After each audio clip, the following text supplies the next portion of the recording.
Baik, bismillahirrahmanirrahim. Assalamualaikum warahmatullahi wabarakatuh. Perkenalkan, nama saya Siti Sahara dengan NPM 2021711018 dari kelas PAIB kelompok 2. Di sini saya akan menjelaskan materi mengenai konsep dasar muamalah.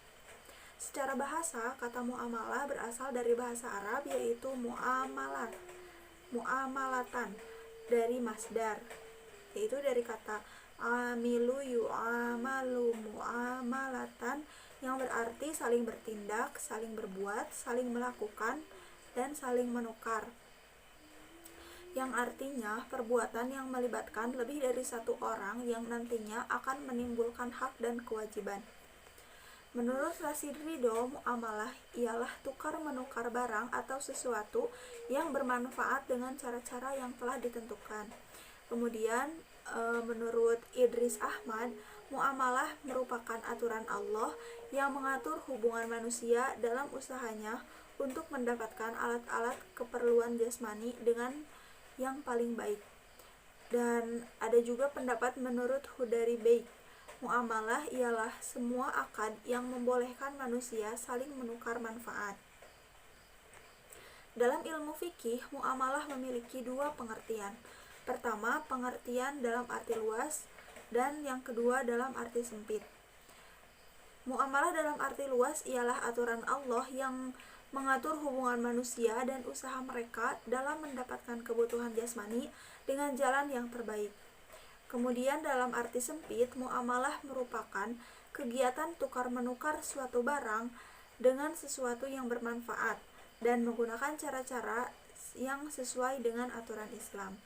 Syafi'i 2001 halaman 14. Kemudian muamalah juga bisa diartikan sebagai sebuah hubungan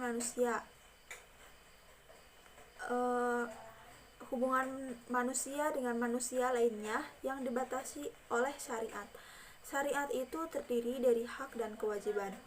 Lebih jauh lagi, interaksi antara manusia tersebut akan membutuhkan kesepakatan demi kemaslahatan bersama. Mahfud 2011 halaman 46. Baik, bismillahirrahmanirrahim. Assalamualaikum warahmatullahi wabarakatuh. Perkenalkan, nama saya Siti Sahara dengan NPM 2021711018 dari kelas PAIB kelompok 2. Di sini saya akan menjelaskan materi mengenai ruang lingkup muamalah. Ruang lingkup muamalah ini terdiri dari dua aspek. Yang pertama ada aspek muamalah al-adabiyah dan yang kedua ada muamalah al-madiyah. Yang pertama, muamalah al-adabiyah, yaitu muamalah yang berhubungan dengan adab dan akhlak. Nah, muamalah al-adabiyah ini mencakup beberapa hal, diantaranya ijab qabul, saling meridhoi, tidak ada keterpaksaan dari salah satu pihak, hak dan kewajiban, kejujuran pedagang, segala sesuatu yang bersumber dari indera manusia yang ada kaitannya dengan peredaran harta dalam hidup bermasyarakat. Dengan demikian, muamalah al-adabiyah memberikan panduan bagi perilaku manusia untuk melakukan tindakan hukum terhadap sebuah benda. Pandangan fiqh muamalah, semua perbuatan manusia harus memenuhi prasyarat agar perilaku tersebut dipandang layak untuk dilakukan.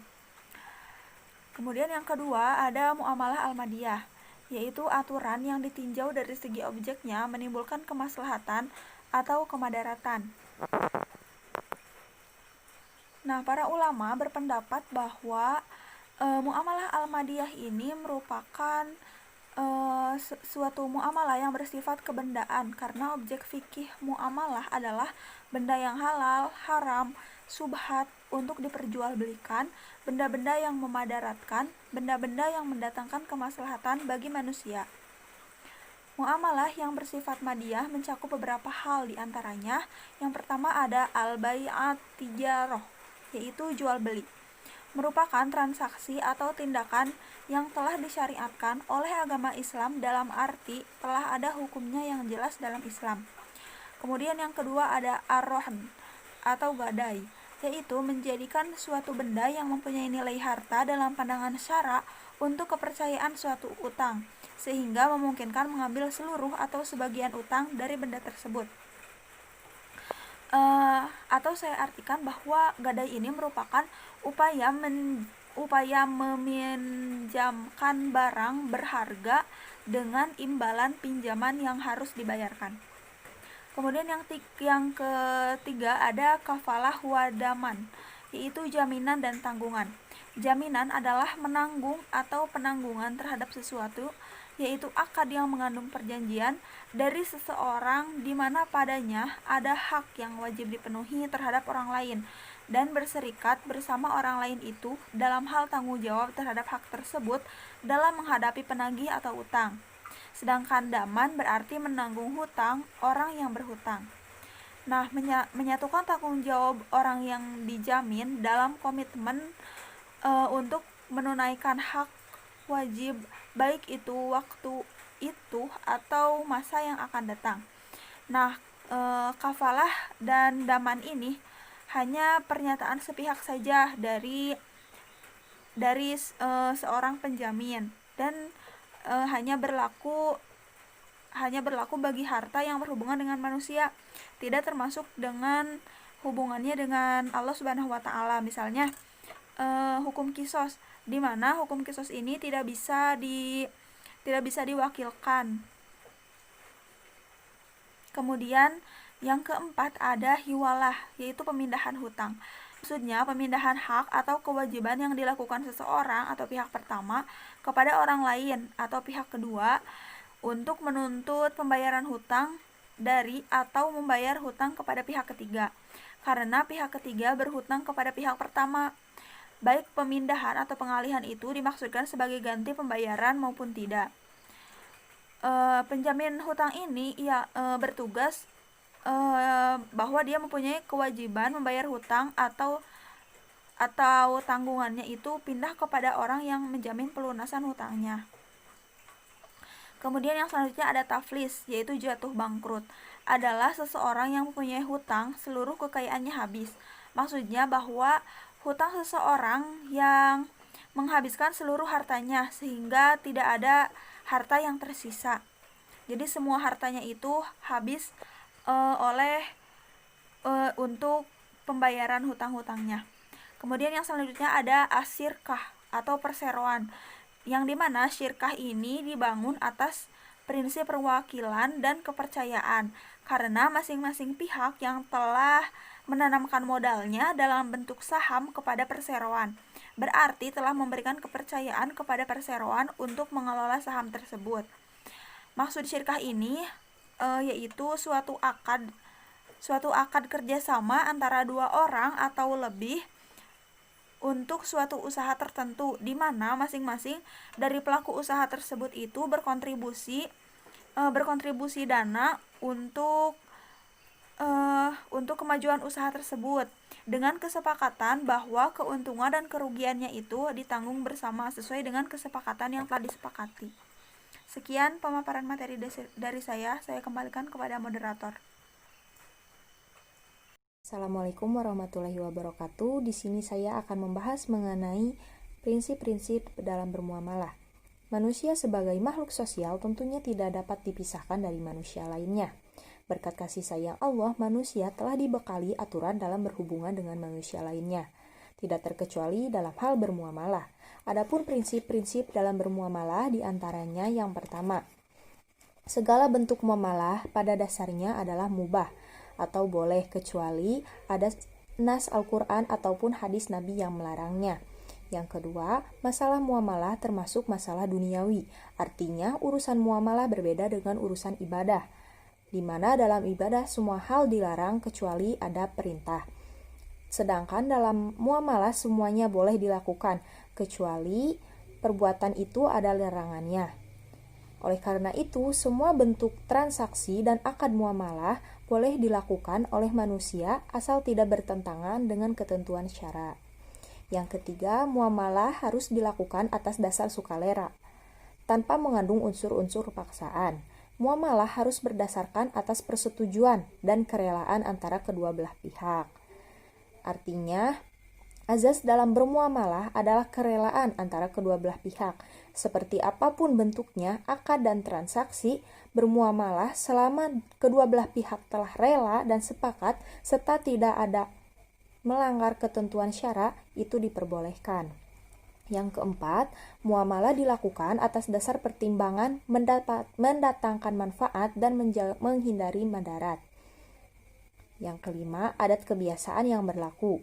Adat kebiasaan dalam hal ini bisa dijadikan dasar hukum, asal tidak bertentangan dengan syariat. Maksudnya, dalam bermuamalah setiap daerah atau kelompok mempunyai kebiasaan yang dilakukan secara turun-temurun dan bertahun-tahun yang selanjutnya menjadi adat kebiasaan dalam bermuamalah. Jika adat dan kebiasaan itu tidak bertentangan dengan syara dan diakuinya oleh masyarakat, maka hal itu sah-sah saja dan boleh dijadikan sebagai dasar hukum. Dan yang terakhir, muamalah dilaksanakan dengan memelihara nilai keadilan, menghindari unsur-unsur penganiayaan, unsur-unsur pengambilan kesempatan dalam kesempitan, artinya jangan sampai ada pihak yang dirugikan. Yang selanjutnya ialah pengertian hak. Hak secara bahasa berasal dari kata thubut, yang berarti tetap, kokoh, dan wujub, yang berarti diwajibkan dan diharuskan. Sedangkan secara istilah, hak adalah suatu ketentuan yang digunakan oleh syara untuk menetapkan suatu kekuasaan atau suatu beban hukum. Secara sederhana, hak adalah kepentingan yang ada pada pribadi seseorang ataupun masyarakat ataupun pada keduanya yang diakui oleh syariat. Hak terbagi menjadi dua bagian, yaitu yang pertama hak terhadap harta dan yang kedua hak terhadap selain harta. Yang dimaksud hak terhadap harta ialah seperti kepemilikan terhadap benda. Kita sebagai pemilik bebas sesuka hati kita untuk memakai, menggadaikan, menyewakan, ataupun menjual suatu benda tersebut. Dan yang dimaksud dengan hak selain harta ialah seperti hak perwalian. Contohnya seperti seorang ayah memiliki hak perwalian terhadap anaknya. Begitu juga seorang kakek memiliki hak perwalian terhadap cucunya apabila ayahnya telah meninggal. Ditinjau dari aspek sohibul hak, hak terbagi menjadi 3 bagian, yaitu hak terhadap Allah, yang kedua hak terhadap hamba, dan yang ketiga adalah hak mustiarok atau hak terhadap keduanya, yaitu kepada Allah dan kepada hambanya. Dan selanjutnya saya akan menjelaskan mengenai pengertian kepemilikan. Kepemilikan adalah kekuasaan seseorang pemilik suatu barang untuk dimanfaatkan selama tidak ada larang syara. Jadi, jika seseorang memiliki harta dengan cara yang benar, maka harta itu khusus miliknya dan dia bisa memanfaatkannya, kecuali ada sebab yang ditetapkan syara atau ada halangan misalnya karena gila, idiot, dan masih anak-anak. Akan tetapi pada hakikatnya, pemilik yang hakiki atas segala sesuatu ialah Allah. Sebagaimana dalam firman Allah surat Al-Baqarah ayat 284 yang berbunyi A'udzubillahi minasyaitonirrajim. Bismillahirrahmanirrahim. Lillahi ma fis samawati wa ma fil ardh. Wa in tubdu ma fi anfusikum aw tukhfuhu yuhasibkum bihillah. Fayaghfiru liman yasha wa yu'adzibu man yasha. Wallahu ala kulli syai'in qadir. Shadaqallahul azim. Kepemilikan dalam Islam dibagi menjadi 3 bagian. Yang pertama, kepemilikan pribadi atau individu, yang kedua, kepemilikan masyarakat atau umum, dan yang ketiga, kepemilikan negara. Untuk memiliki harta, ada beberapa cara yang dapat dilakukan, baik oleh perseorangan maupun kelompok. Yang pertama, melalui transaksi jual-beli. Dengan transaksi jual-beli, orang akan memilih harta dan akan beralih kepemilikan barang tersebut. Dan yang kedua ada ihrazul mubahat, ialah mengambil sesuatu benda yang boleh dan ada yang memilikinya. Misalnya tukang nelayan mengambil ikan dari laut, seorang pemburu mengambil hewan buruan di hutan. Dan yang ketiga adanya warisan. Warisan ialah harta yang dimiliki oleh seseorang dan diwariskannya kepada turunannya. Yang keempat, ada tawalud min mamluk, ialah kepemilikan yang hartanya berasal dari harta yang dimiliki.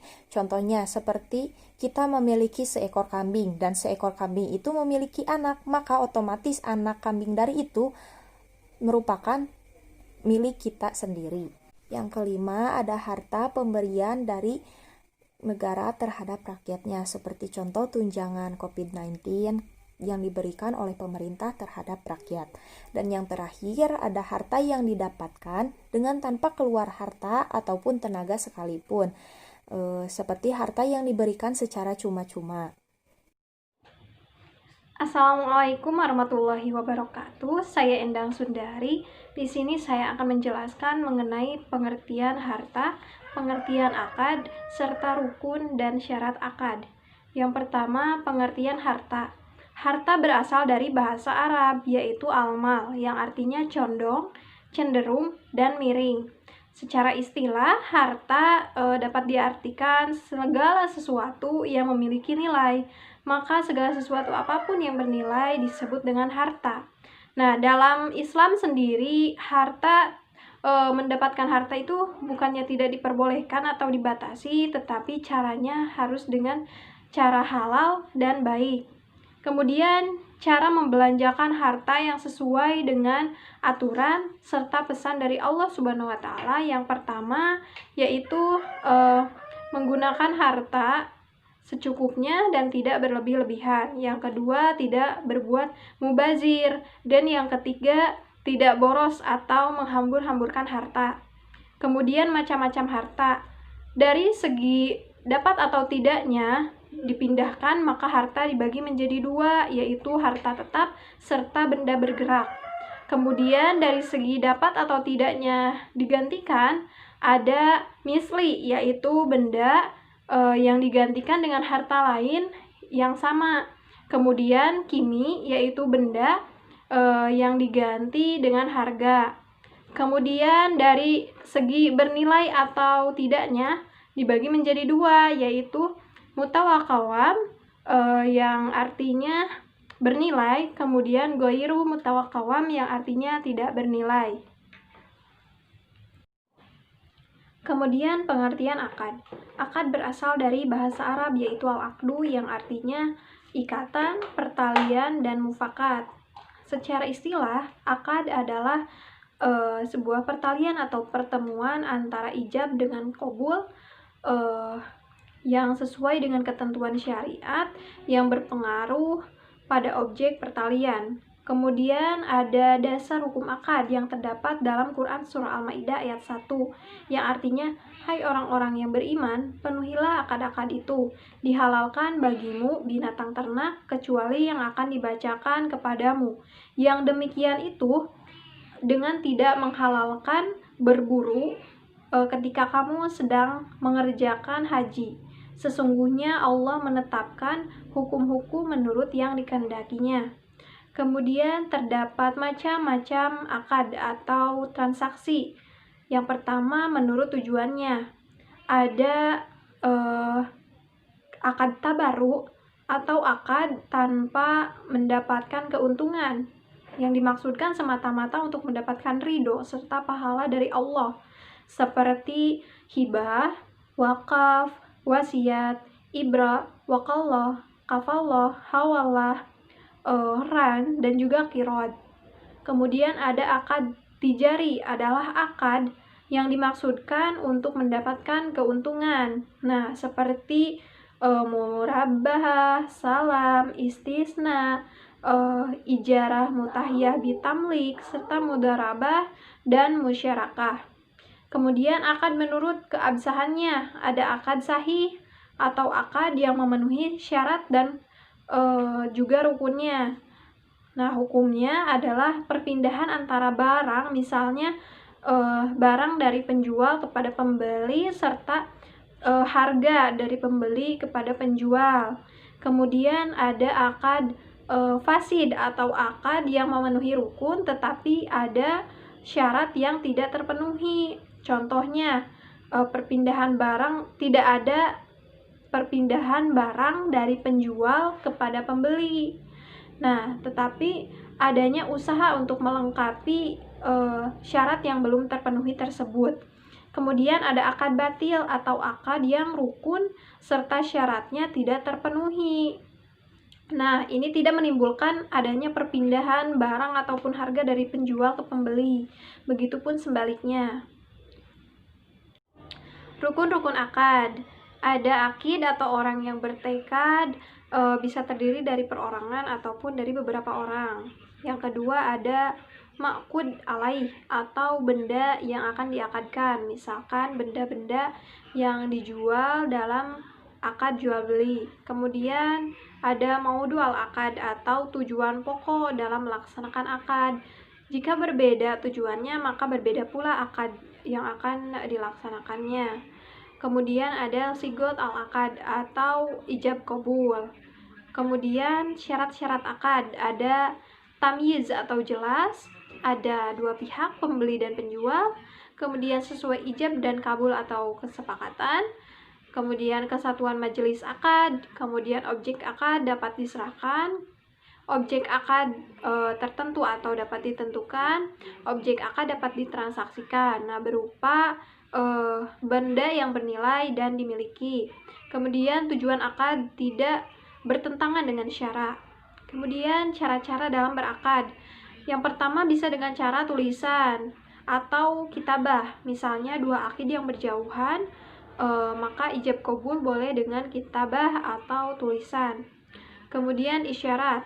Bagi orang tertentu melaksanakan akad bisa dengan isyarat. Misalkan orang yang bisu itu tidak bisa berbicara, kemudian ia tidak bisa menulis, maka ijab qabulnya bisa dengan isyarat. Kemudian cara lain selain dengan tulisan maupun isyarat, maka bisa juga dengan perbuatan. Misalnya penyerahan uang dari pembeli dan penyerahan barang dari penjual kepada pembeli. Kemudian juga bisa dengan lisan al-hal atau sebagian ulama berpendapat bahwa apabila seseorang meninggalkan barang-barangnya di hadapan orang lain lalu dia pergi begitu saja, kemudian orang yang ditinggali barang-barangnya tersebut berdiam diri saja, maka hal itu dipandang sebagai akad idah atau titipan. Assalamualaikum warahmatullahi wabarakatuh. Perkenalkan, nama saya Haji Basuki Febriani, NPM terakhir 501. Di sini saya akan menjelaskan sistem ekonomi Islam. Nah, sistem ekonomi Islam ini merupakan seperangkat sistem yang mengatur dan mengarahkan kegiatan perekonomian berdasarkan prinsip dan nilai-nilai dasar Islam itu sendiri. Adapun tujuannya yaitu untuk membantu kegiatan perekonomian agar terciptanya sebuah kebaikan, kesejahteraan, dan keutamaan dalam kegiatan perekonomian tersebut, dan juga untuk menghindari kejahatan yang merugikan pelaku ekonomi tersebut. Adapun prinsip-prinsip dari sistem ini, yang pertama, Islam mengakui bahwa setiap kepemilikan benda pribadi itu merupakan pemberian ataupun titipan dari Allah SWT. Yang kedua, Islam juga mengakui bahwa kepemilikan pribadi diatur dalam batasan-batasan tertentu. Nah, yang ketiga, penggerak utama dalam kegiatan perekonomian ini merupakan kerjasama. Yang keempat, keadilan. Nah, Islam itu menolak terjadinya akumulasi kekayaan, yang dimana yang menguasai kekayaan hanya segelintir pihak saja, seperti dalam sistem kapitalisme, di mana yang kaya semakin kaya dan yang miskin semakin miskin. Yang kelima, sistem ini menjamin kepemilikan individu ataupun masyarakat dan penggunanya untuk kepentingan banyak orang. Yang selanjutnya ada ciri-ciri dari sistem ini. Yang pertama, akidah sebagai substansi ataupun inti yang mengatur dan menggerakkan kegiatan perekonomian. Yang kedua, syariah sebagai batasan dalam dalam memformulasikan putusan kegiatan perekonomian. Yang ketiga, akhlak sebagai parameter dalam proses optimalisasi kegiatan perekonomian. Yang keempat, kepemilikan multijenis. Seperti yang saya katakan tadi bahwa dalam Islam kepemilikan dianggap sebagai pemberian ataupun titipan dari Allah SWT. Yang kelima, kebebasan bertindak. Nah, dalam sistem ekonomi ini di mana pelakunya itu diharuskan menciptakan sebuah manajemen pasar dalam perekonomian, tetapi dengan syarat tidak ada distorsi ataupun kecurangan dalam kegiatan perekonomian tersebut. Yang keenam adalah keadilan. Nah, yang terakhir, manfaat dari sistem ekonomi ini. Yang pertama, sistem ekonomi ini menjunjung tinggi nilai-nilai moral dan agama dalam kegiatan perekonomian. Nah, yang kedua, sangat memperhatikan kepemilikan pribadi ataupun masyarakat, tetapi tetap memiliki batasan tertentu. Nah, yang ketiga itu negara merupakan salah satu institusi yang paling penting dalam mengatur kegiatan perekonomian. Dengan begitu akan terjamin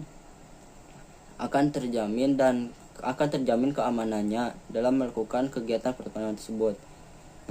Yang keempat, sistem ekonomi ini memiliki sistem yang baik bagi pemerataan dalam distribusi dengan melalui zakat, infak serta sedekah dari kelompok kaya kepada kaum miskin. Nah, yang kelima, setiap individu itu akan tergugah ataupun termotivasi dalam bekerja keras untuk mencapai sebuah kesuksesan. Sekian dari saya, terima kasih. Mohon maaf atas segala kekurangannya. Wassalamualaikum warahmatullahi wabarakatuh. Assalamualaikum warahmatullahi wabarakatuh. Perkenalkan, nama saya Firdaus. Saya dari kelompok 2 PAI. Saya akan menjelaskan tentang ragam transaksi Islami di era modern ini. Nah, pada era teknologi dan informasi, mayoritas transaksi berbasis online. Akibatnya, perdagangan menjadi digital yang kalau sudah berbasis digital tidak akan dibatasi oleh ruang, waktu, dan juga tempat. Jadi, walau jaraknya perjauhan, maka transaksi bisa dilakukan secara online.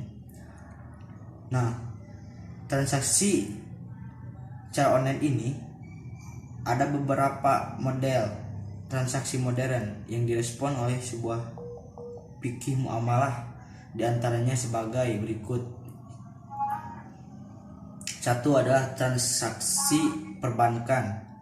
Secara garis besar, bank berfungsi sebagai intermediasi atau intermediary institution yang menggerakkan dana dari masyarakat dan menyalurkan kembali dana tersebut kepada masyarakat yang membutuhkannya dalam bentuk fasilitas pembiayaan. Terus yang kedua adalah transaksi asuransi. Ada beberapa cara yang harus dilakukan manusia untuk menangani risiko saat terjadinya musibah. Pertama, dengan menanggungnya sendiri, yaitu risiko retention.